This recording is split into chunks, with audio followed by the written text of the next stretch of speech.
Les gens me disent, ouais, mais de toute façon, moi, j'ai pas une thune. Regarde, mon compte en banque, il est à moins 2000.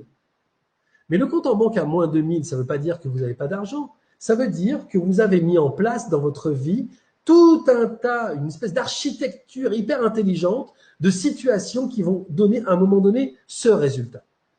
C'est une conséquence, le chiffre sur votre compte en banque. C'est une conséquence. Donc quand les gens qui me disent, ouais, mais moi, j'ai pas une thune, non. Toi, tu as toujours mis en place des choses pour n'avoir pas une thune aujourd'hui. Moi, ce que je te propose, c'est de transformer ces choses pour avoir de la thune demain. La conséquence sera différente parce que toi, tu es différent. Si tu restes tout le temps dans ton truc en train de te dire, oui, mais j'ai pas d'argent, oui, mais j'ai pas d'argent, bah, dans 5 ans, tu n'auras pas d'argent, puis dans 10 ans, tu n'auras pas d'argent, puis dans 15 ans, tu n'auras pas d'argent. J'en suis la preuve vivante. J'ai tellement galéré financièrement en me disant ce genre de truc, ouais, mais de toute façon, j'ai pas de thune, j'ai pas de thune. Mais c'est pas vrai. J'ai grandi, j'ai appris, et je me suis transformé moi. J'ai pas braqué des banques, j'ai pas menacé des gens pour avoir de l'argent. J'ai travaillé sur moi, à ma capacité de proposer quelque chose et ma capacité de recevoir quelque chose. C'est ça que j'ai travaillé. Et aujourd'hui, ma vie, elle va très, très, très, très bien. Je fais partie de ce qu'on appelle les gens riches. Mais moi-même, je trouve que c'est dingue. Mon histoire, je la trouve dingue moi-même. Parce que j'espérais que ça m'arriverait, mais je ne pensais pas que ça m'arriverait aussi vite.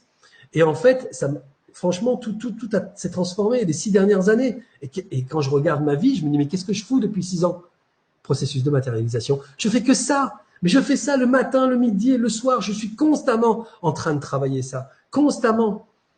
Et quand je veux 2 motos, je me dis, tiens, j'en ai une. Hein. Donc je me dis, tiens, ce serait cool d'en avoir une deuxième. Enfin, ce serait cool de changer celle que j'ai pour une mieux. Et puis d'en avoir une deuxième pour avoir un autre genre. Mais franchement, je me dis ça comme ça.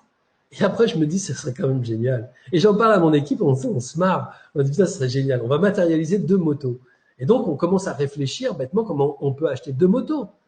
Et après, on a une conversation avec une comptable qui dit, mais pourquoi tu veux faire ça? C'est absurde. Parce que si tu fais ça, tu fais ça, tu fais ça, tu fais ça, et ben, tu as les 2 motos et ça te coûte pas grand chose. Ah, mais c'est génial, mais c'est génial. Mais l'idée, c'est de s'ouvrir à ces conversations-là. C'est de s'ouvrir à l'idée qu'on puisse nous dire. Et donc, finalement, bah, ces 2 motos juste même magnifiques, franchement magnifiques, ces 2 bécanes, et ben, ce sont deux bécanes qui m'ont coûté pas grand chose.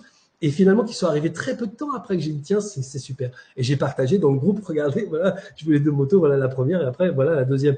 Mais l'idée, c'est ça, c'est juste de comprendre qu'en fait, nous sommes à la base des choses. Notre attitude va déterminer ce qui va se passer dans notre vie, dans l'argent, dans l'amour et dans la santé. Ok, donc pas d'ingérence. Si moi je fais de l'ingérence sur ma propre vie, ça s'arrête tout de suite parce qu'évidemment, je vais dire les choses vont être comme ça, les choses vont être comme ci, comme ça, même si c'est positif, même si c'est enthousiaste. Ah bah maintenant, je vais gagner de l'argent.